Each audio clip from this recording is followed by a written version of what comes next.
You can hear our announcement that we're closing the store.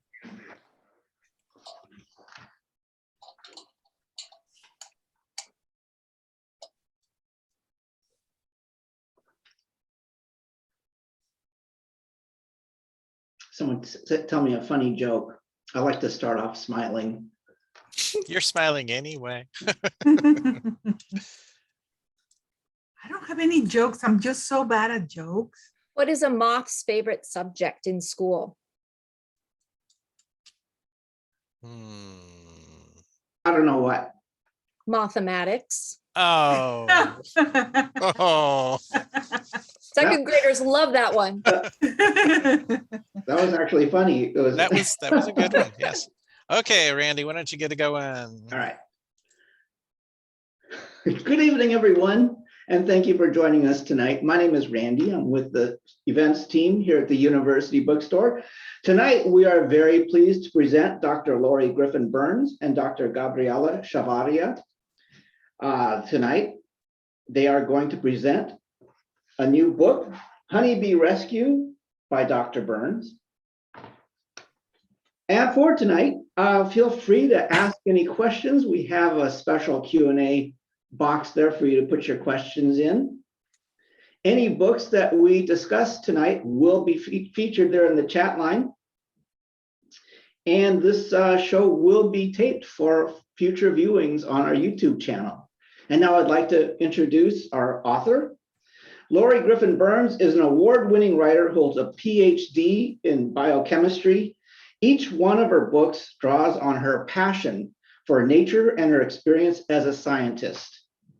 She is the author of You're Invited to a Moth Ball, Life on Surtsey, Iceland's Upstart Island, Citizen Scientist, Be a Part of Scientific Discovery in Your Own Backyard, and Beetle Busters, A Rogue Insect and the People Who Track It. Our moderator is Dr. Gabriela Chavarria. She serves as the executive director on the Burke Museum of Natural History and Culture. Before coming to Seattle, she was the vice president and chief curator of the science division at the Denver Museum of Nature and Science. Growing up in Mexico City, Dr. Chavarria fell in love with bees at an early age, and she has devoted her career to the conservation of native pollinators, especially bumblebees. She is committed to mentoring the next generation of scientists. Loree and Gabriela, thank you for joining us tonight. Thank you, Randy. Thank you. Thank you very much. Pleasure to be here. And it's a great honor, Loree, to have you come and present your new book with us. And you have a long history of writing about the natural world, with your trained science background and your writing, you have inspired a lot of, children, young adults and adults like me, about the natural world. So I'm very excited to be here with you. And I wanted us to start with you.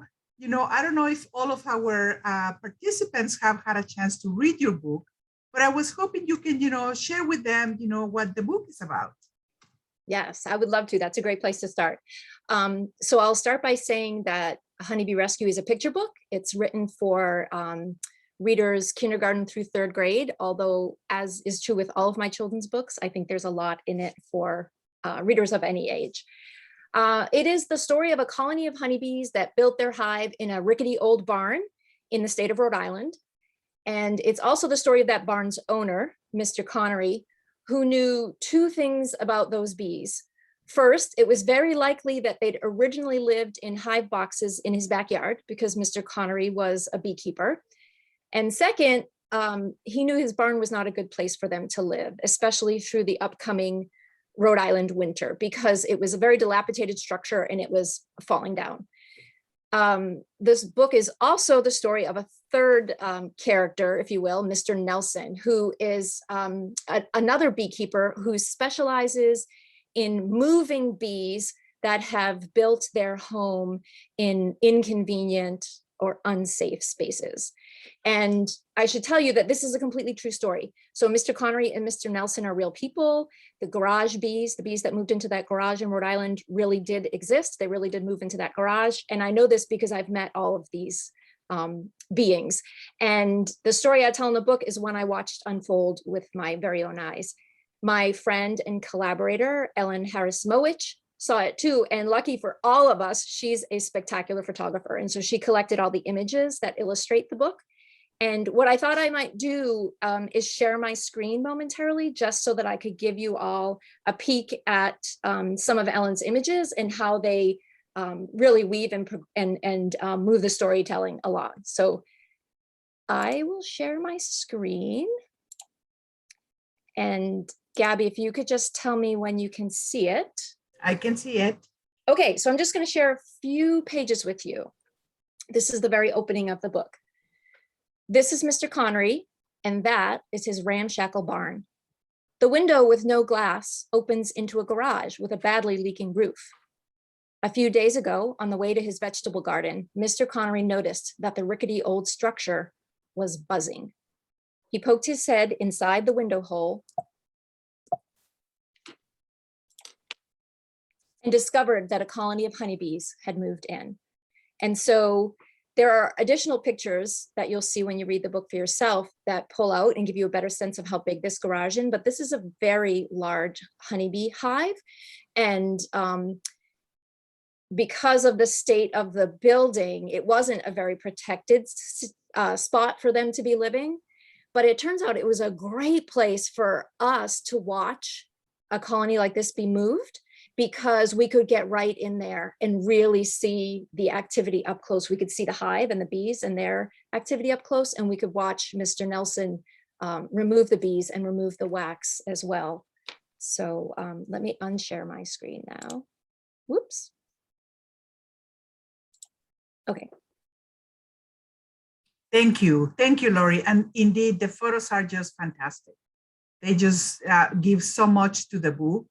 You know, the majority of us are used to see, you know, illustrations, but I think incredible photos really provide you with, you know, that little touch of nature. And I think, you know, one of the first questions that I had for you is, not only children, but many people are afraid of bees. What do you think your book will help, if your book is going to help change a little bit about that? So I think I'd say a couple things. I mean, one of the things that I hope people recognize, especially young readers, is that we don't have to be afraid of honeybees, right? So the beekeeper that you'll meet in the story, Mr. Nelson, who's the rescuer, who moves the hive, he works with this colony without any bee equipment on. He doesn't wear a veil. He doesn't wear a bee suit. He does use smoke, which calms the bees a little bit. But and I interview him at the end of the book and ask him specifically about that, so that readers can know from him why he doesn't wear a suit. And what he says essentially is that he, not wearing a suit, forces him to be gentler and to move more consciously and more carefully. And when he behaves that way around the bees, they don't pay him any mind. He hardly ever gets stung. We didn't see him get stung at all. I watched him do a lot of rescues, and I don't recall ever seeing him be stung. He has been stung, of course, but so I think that, like, that subliminal message, that as you're watching him work the bees and hearing him talk about the bees in a very comfortable and safe way. So that's one piece of it. And I think just the idea that if you do find a colony of bees that moves somewhere you don't want them to be, either because it's inconvenient for you or your family, or because it's dangerous for the bees or anyone else, the solution is not necessarily to exterminate the colony. There are lots of good reasons for us to protect as many bees as we can, honeybees and our native bees. And there are alternatives. And that was sort of one of the messages I hope might get through. The instinct doesn't have to immediately be to kill the bees. There are other ways, there are other things that we can do, and they're not that hard to do. Thank you, Loree. Mm-hmm. Have you written about other pollinators? I have written about other pollinators, actually. I tend to write about insects, and I don't have an entomology background. I'm just fascinated. But I also think that when you think about studying animals in your own backyard or your local park or your school playground or whatever green spaces are near you, insects are the way to go. It would be pretty hard for me to study giraffes or hyenas or lots of other animals, but honeybees are insects of all sorts are living right in my yard, and I can get up close and personal with them fairly easily. And I think that's why I tend to gravitate to stories about insects, because I spend a lot of time observing them. So I did write my most recent book before Honeybee Rescue is this one. It's probably showing to you backwards, but it's called You're Invited to a Moth Ball, and it's about moths, which are also pollinators.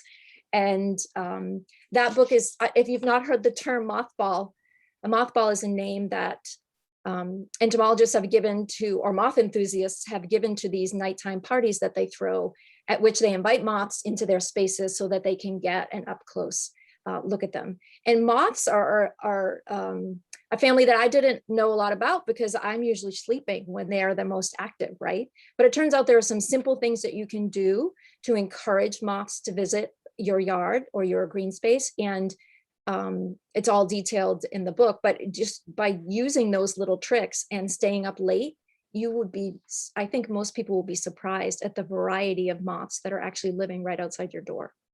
Mm-hmm. Well, and the diversity of moths, not only, in our local areas, geographically, it's such a cosmopolitan species that they occur all over the world. Yes, yes, yes.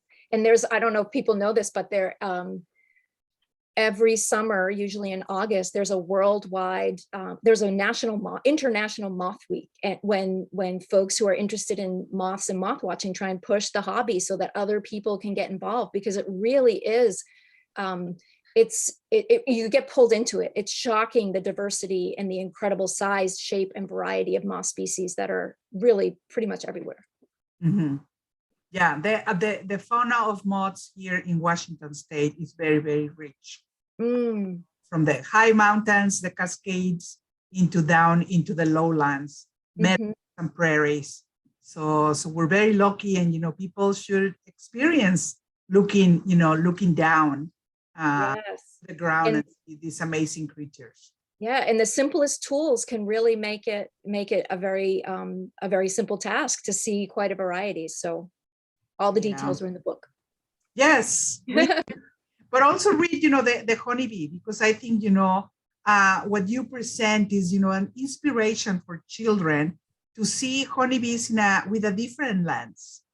Yes. To see them, not just as, the stinging, creature that, everybody's afraid of, but, you present us with, a person that dedicates its life to, take care of the bees and make sure that they get relocated and they move, especially right now that we need to protect all of our pollinators.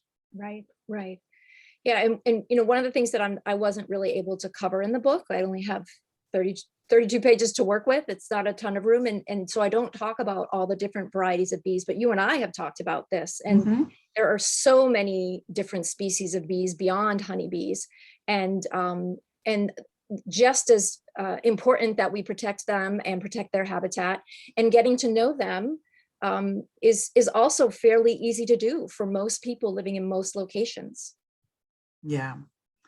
So I have a question for you that asks about why did you wanted to write for children and young adults?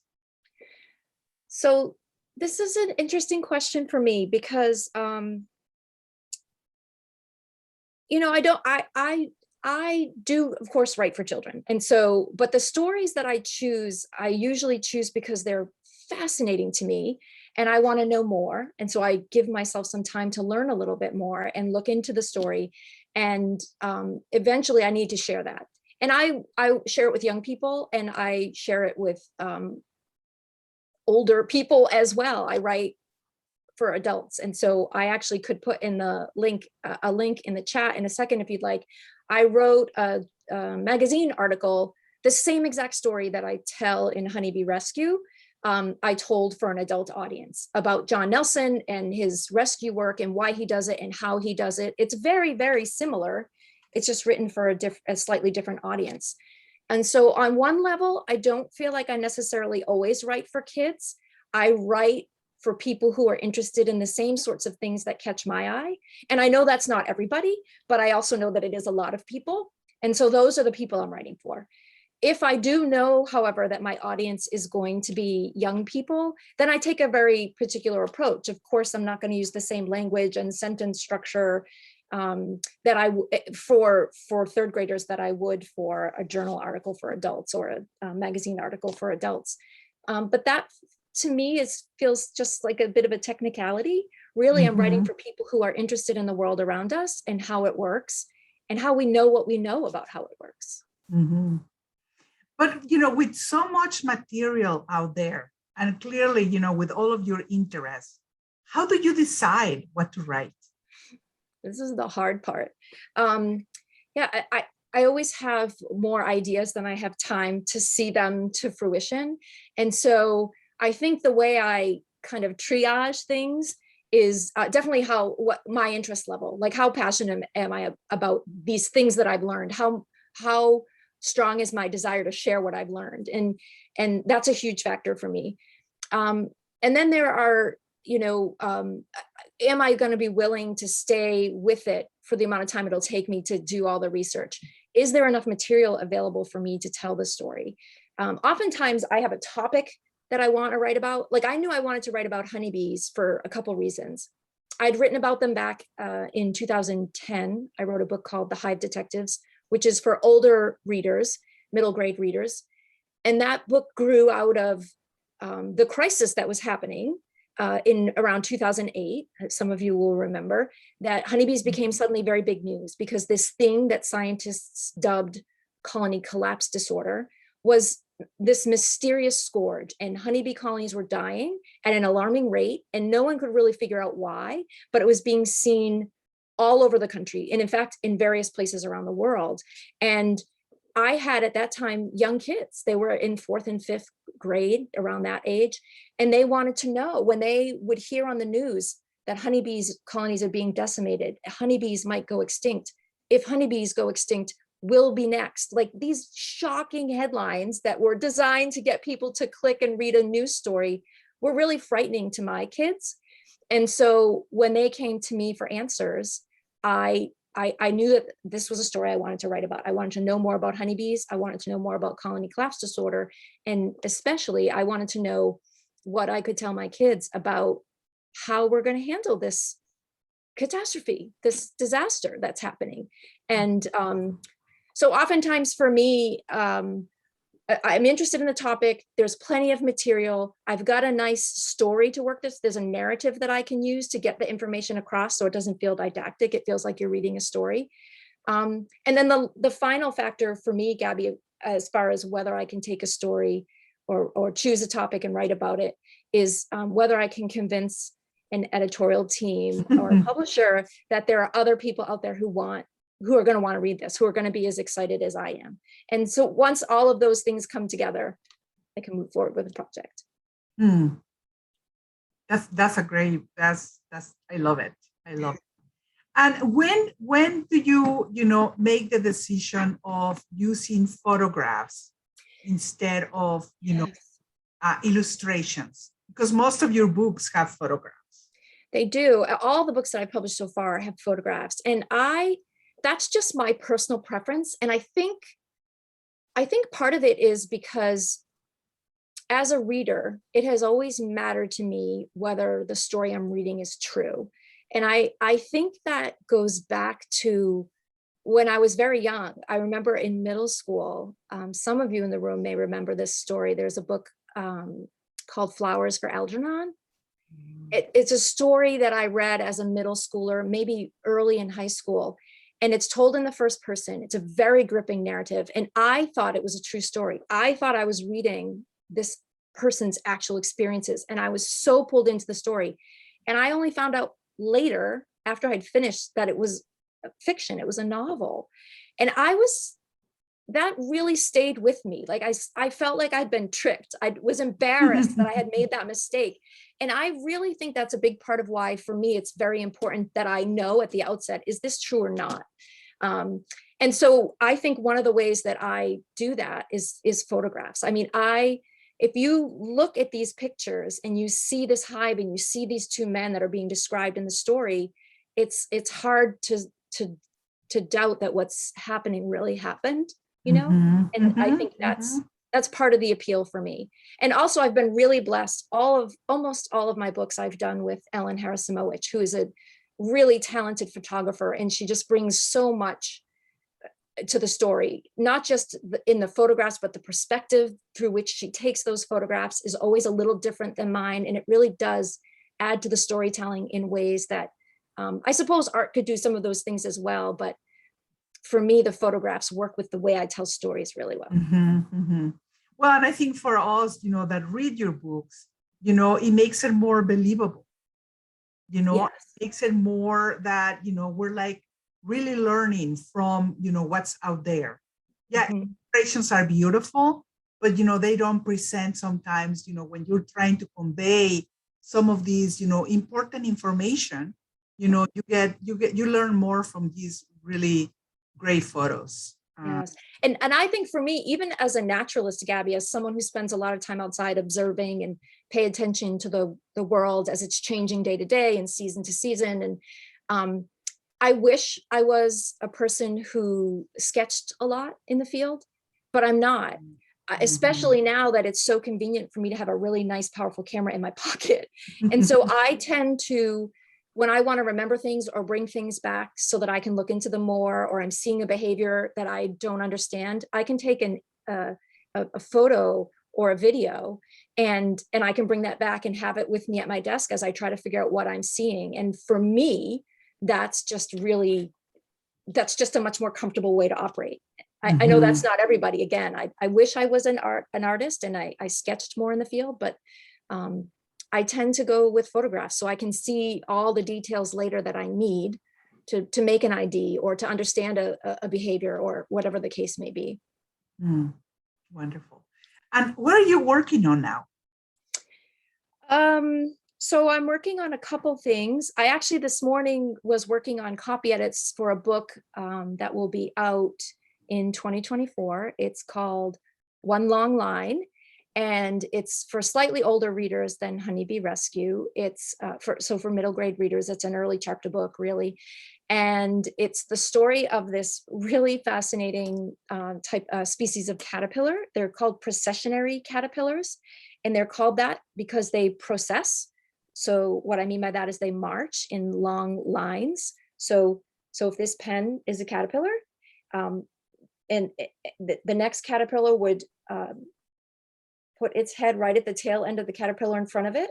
And then after that, a third caterpillar would put its head at the hind end of the caterpillar in front of it. And they move in these long lines, some that are dozens, sometimes hundreds of caterpillars long. And so the book is about two different scientists who studied this strange habit of processionary caterpillars in two different centuries and came to very different conclusions. And so while at the same time it's about these very interesting caterpillars and their lines, it's also about this long line of science, of human knowledge, and how we get knowledge and how we pass it down to the next group of scientists and how they pick that mantle up and build on it, sometimes rewriting what we thought we knew because there's more knowledge, there's more tools at their disposal, that sort of thing. So I'm really excited about that one. And it will be interestingly illustrated with art because in that case, there's a historical aspect that I didn't have photos for. So I'm excited about that one. And, you know, some of our audience members are also very excited. Kathy Duffield says, when Loree said the title was One Long Line, I cheered. So it turns out that Katie is a person is a wonderful writer, and I've known her for a decade, and she's heard me talk about this story for about that long. I've been working on it actually for about 15 years. So thank you, Katie. I'm excited too. That's wonderful. That's wonderful. Well, I don't know, guys, if you have any more questions for Loree. This is just, really incredible. I think everybody's just gonna go and start reading a lot of your books because we really are learning so much through you, through your eyes, and through your passion for nature. Oh. And to give us real stories with real knowledge based on science that really brings, that credibility Yeah, to the thank knowledge. you. Thank you. One of the things that I like to remind people is that children's books are not really just for children. There's so much in there for the reader that might be a beginner in a topic, So if you want to know a little bit about colony collapse disorder, for example, there is a children's book that will give you what you need. There are also plenty of adult books that will give you probably a little more than you need if you are only looking to get a little basic information. There's just children's books where I go often when I'm learning about a topic that's new to me. And I don't need 500 pages by an expert yet. I'm just new to the field. There's so much vibrant, wonderful children's nonfiction out there that can get you started in just about any topic. And I really wish more adults realize that, because it's an incredible resource that I think children are enjoying it and they're soaking it up, and that's wonderful. I wish more people knew it was out there.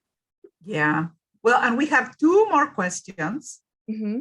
And Michelle Cusolito is asking if you can talk about how you work with experts when you're writing your books. That's a great question. So experts are really critical for what I do, because I am not an expert in any of the topics I'm writing about ever. And so I'm passionate, I'm a good researcher, and I'm dedicated. And so all of those will get me to a certain point. But it's so important that I not make a mistake, because this is, as I said, information that's going out there for beginners, right? It's maybe a young reader's first exposure to honeybees, or even an adult's first exposure to the story of colony collapse disorder. And I can't have mistakes in there. And I don't know enough to make sure I don't have them in there all the time. And so I really rely on the scientists that I interview, who allow me to follow them out in the field with them. In the case of honeybee rescue, John Nelson, the beekeeper, he let me travel with him to multiple rescues and watch him do his work. And then he would sit for interviews and answer all of my questions. And finally, he read the manuscript for me to make sure I hadn't said anything that was inaccurate. I also brought the manuscript to an outside reader who also has bee experience, but wasn't related to the story in any way, to have that perspective. So expert readers and experts who I consult and interview content-wise for the books are absolutely critical. And that takes a lot of time, the fact checking and the building a network of people who are willing to read the manuscripts and make sure I've gotten all my facts correct. Yeah. And somebody, Katie is asking, how did you first find out about the hive in the barn? So there's a little tiny bit of a story there. I had my house painted. It's so random, right? I was having my house painted, and we keep bees, my husband and I. My husband is now the head beekeeper. I'm the assistant. But we've had bees for about 10 years. And we were having the house painted, and the painter was over visiting, and he noticed we had hives, and he said, "You're not going to believe, it's so interesting that you have beehives. You're not going to believe what happened to me just today. We're painting another house, and we had to stop the job because there was a colony of bees living in their roof, and the bees were not liking the painters, and the painters were not comfortable with the bees. And so we had to stop the whole job, and the homeowners need to get rid of them." And of course, being a bee person, I said, "Well, what are the homeowners going to do?" And he said, "This is the strangest part of the whole story. They refused to spray them. They called a beekeeper, and he's going to come and take them away." And I said the only thing you could possibly say in that moment, which was, "Can you put me in touch with those homeowners?" And he did. And 2 days later, I was at their house when John Nelson arrived with a bucket truck and a vacuum cleaner, a whole bunch of tools. And I got to watch him go up and remove that colony from their roof. He thought I had been living in their roof probably for about 10 years at that point. So, and as I watched him the whole time, I knew this was going to be a book. I knew we had to find a hive that was easier for us to access for photographs. But I knew this would be a great narrative through which to talk about honeybees and how important they are and the many ways that we can look out for them. Oh my God, I think all of us are loving the story. Thank you. We're all like, yay, we love that. What a cool The hard part of that story is, so this was years ago. So I know there are some writers in the room. This business takes forever. So that was probably 5 years ago, maybe 6. And it just takes so long, the process. And that painter, I always planned to send him a copy of the book, the man who connected me with those homeowners. And he no longer works for the company and no one knows how I can get in touch with him. But the young girls who lived in that first house I went to for the rescue are actually in the next book. We didn't use the rescue at their home, and they were very disappointed because they were hoping that they would be part of the story. But when we found a hive, the hive in the garage, I called their mother and said, if the girls want to come, we're doing another rescue. And so this is a photo. Oh, so that's the photo. Yes, of Ailey and Millie. And they were 8 and 9 in this photograph. And I just sent them copies of the book yesterday. And they are now 13 and 14 or something like that. So these things take a lot. All to say this all takes a really long time. But it's probably very worth it for yes, you. Yes. And, you know, we have several people that are just saying, you know, they're excited to read about the book. And Tracy says that, you know, her husband has a couple of hives and that he's especially looking forward to seeing what you have written. Oh, thank you, Tracy. I hope he likes it. So I'm sure, you know, a lot of people will be inspired. And hopefully, you know, a lot of people will change their minds about, you know, the hives, because now with the urban beekeeping movement, you know, we've seen more and more swarms in urban areas. So yes, people know about, you know, potentially beekeepers coming and, you know, retrieving the bees safely instead of calling the fire department that has to hose them down. You know, yes, that will inspire many of us, you know, to go and save the bees in, you know, in different ways. Right.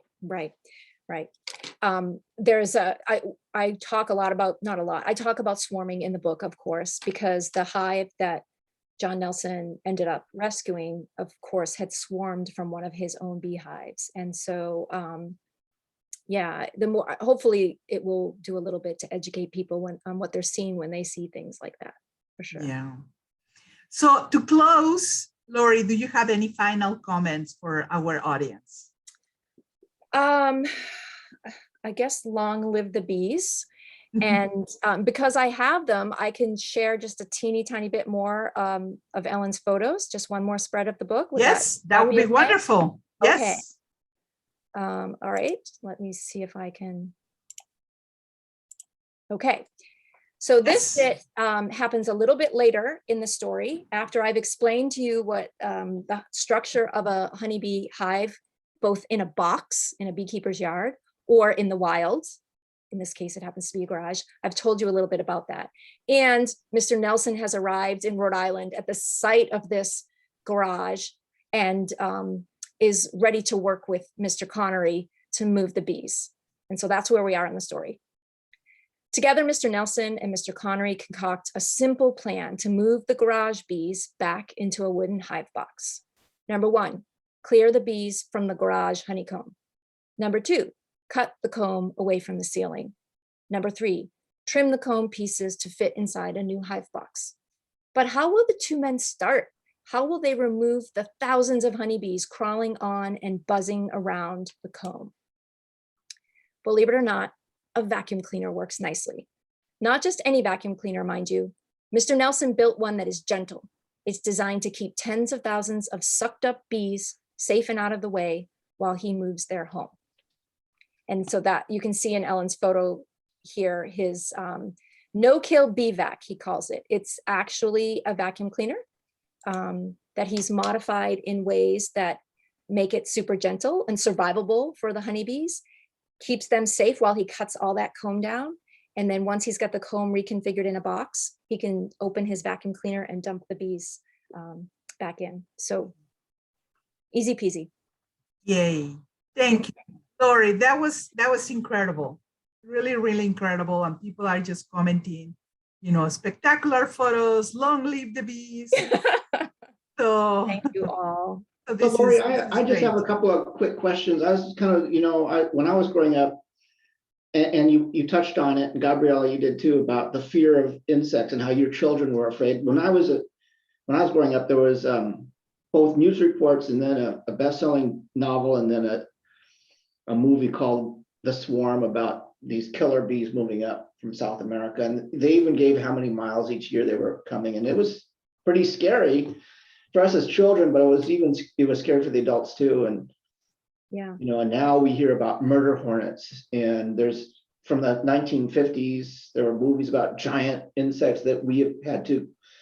So, and I would go as far as say, look at the trucks, the exterminator trucks that are going around. They always have some horrific picture of some giant insect. Yeah. You know, and they Usually are with a big plastic. stinger on the rear end. Yeah, and so my question is, as you spread the word that insects are very important for our very survival, how do you feel? Do you feel like you're fighting sometimes the media? And you know, you said your children were scared because something, you know, and you had to kind of redirect them. Is that something you feel that you have to overcome? It's definitely something that I have to work with. You know, I think we all have to work with media literacy in this day and age, and help young people especially to understand the difference between facts and the truth, and wording that's just designed to pull you in or to scare you or to make you have an emotional reaction. And I'm not even talking about cases where titles are there are nefarious underlying intentions there. I just mean that the way things work in getting readers sometimes involves being provocative, right? So that's just something that we all have to work with. As far as the bad rep that insects get, you know, sometimes, so a couple things. I'm glad you asked this question, because I didn't mention that in some parts of the world, in some parts of this country even, rescuing honeybees the way John Nelson does, and I do talk about this in the book with him at the end in the interview I mentioned, rescuing honeybees the way he does isn't an option. And that is because there are races of bees, of honeybee, certain types of honeybee that are very defensive, overly aggressive. And what I mean by that is the way John Nelson was near the hive in that way, those bees, those very defensive ones would sting. And so those are the bees that we hear about, that we saw as cartoons as kids, that they're flying after some poor hapless running cartoon character in the shape of an arrow chasing them. Like those are those super defensive bees, and those are problematic. So in where those bees exist, probably the sorts of rescues that John does are not happening. Those colonies will be destroyed instead if they build a home in a place that's dangerous for people or inconvenient for people. Also, I'm a gardener, and I can tell you for certain that I have a love-hate relationship with insects, because sure, I love insects and I try to protect them, but I spend some summer days pinching asparagus beetles, lots of them. And I don't feel badly about that, because I'm not spraying my garden with anything that's hurting the environment in other ways, but I am zeroing in on this little patch of land and this crop that I'm growing, and I am hand picking off and killing the insects that are going to otherwise take the crop. And we all have to make those decisions, right? And I think what I'm trying to do with my books and my work and my nonstop talk about insects is ask people to make thoughtful decisions. Well, that leads me to my next question is, as a homeowner, we had an author who said that leaf blowers were not good for the environment. and that they were harmful. And so I never knew that. I don't have a leaf blower, but I certainly wouldn't get one now. But as a homeowner, do you have any suggestions as to if I find a hive or if I find bees, or what I can do as a homeowner to protect the insects that are important? I think the thing that I try to remember is how valuable diversity is in every area of our lives, including our lawns and the ecosystems in which we live and operate.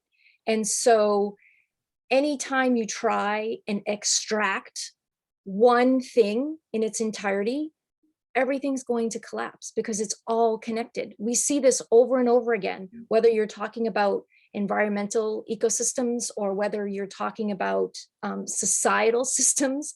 It never works to try and cut out one piece or one part, right? Interdependence and diversity is the way things work. And we know this. And so again, I think just being thoughtful about your decisions. I mean, I have a lot right now where I live in central Massachusetts, the dandelions are blooming and the carpet bugle is blooming. And I know that because my lawn, it's all, poking up right now. And, I have taught myself to realize that is a beautiful lawn. And it's hard because we hear otherwise all the time. And so again, my job isn't to preach or to judge, it's just to push thoughtfulness. Like, did you know that dandelions, for example, my bees love all the neighbors who have dandelions. That's where they're that's the nectar they're bringing home right now. That's the honey for my tea next winter. And if you have no weeds or dandelions in your yard, then my bees aren't even going to visit because there's nothing happening there for them. And my bees do a lot of good if they visit. If you're trying to grow tomatoes at the same time, you're going to wish my bees were visiting, so that sort of thing. Yeah, we need that. Dandelions, particularly bumblebees, when they come out right now out of hibernation, that's the first food source for them that is critical. I don't know if you know this, Loree, but there's a town in Wisconsin that has decided that during May and June, people will not mow their lawns in order to allow for bees to have those, first food sources. So that's very, very important. I love that. I love that. You were talking about biodiversity and the importance, and I'm going to make a commercial for those of you that are local here in Seattle, but the Burke Museum right now has an exhibit that is called the Life in 1 Cubic Foot. And we use, is seeing life, in these little square foots that scientists use to look into biodiversity.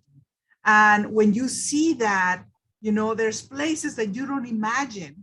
And I now run into people that have seen the exhibit and said, it changed my whole perspective. I'm walking in my garden and I'm like, am I stepping in all this life? So it really has opened that. So thank you. That's just incredible. I hope I get to see that exhibit. Yes. When I make it out to Seattle. Yes. Is it true that chemical weed killers used on dandelions will also poison bees? It depends on what they are, but many of them will be problematic to lots of the insect populations. Yeah. On different ways, I think. It depends on what the chemical is and if it's specific or if it's a general weed killer, or if you're killing everything, then you're getting rid of the foraging that the local insect populations survive on. And then, by the way, those local insect populations, that's what's feeding your local bird populations. And, again, it's all a cascade and it's all connected. And so these decisions that feel little have ramifications that actually aren't. And so it's just good for us all to know about them and talk about them. And again, not from a judgy point of view, but from a, did you know, consider this point of view, Yeah. And how many of us, Randy, we buy these cans of, wasp killers or weed killers, and how many of us follow the instructions in the can? Because if you actually follow the instructions, it says spray once. And what do? We just go zzz, the whole can. So, sometimes we are at fault too, that, yes, we want to kill certain things, but, because we don't read some of these labels, we're really impacting a lot of the beneficial species. Right. And there are times and places where you might have to use a treatment like that, but your point is such a good one. Use it responsibly then, right? Mm-hmm. Yeah. Mm-hmm. Yeah. Yeah. Okay, so I want to read a quote here, and maybe this is a good way to finish off tonight. And it's from Orlando, who says, "Loree, what you do is just wonderful. Thank you for what you do. I look forward to receiving Honeybee Rescue, reading it, and then donating it to my local library." Oh, Orlando, thank you. That makes me incredibly happy. Thank you. And so the book is Honeybee Rescue by Loree Griffin Burns. Thank you so much, Gabriela and Loree, for joining us tonight and sharing your expertise. It was great having you on the show tonight. And I want to thank everyone out there for joining us and spending some time with us.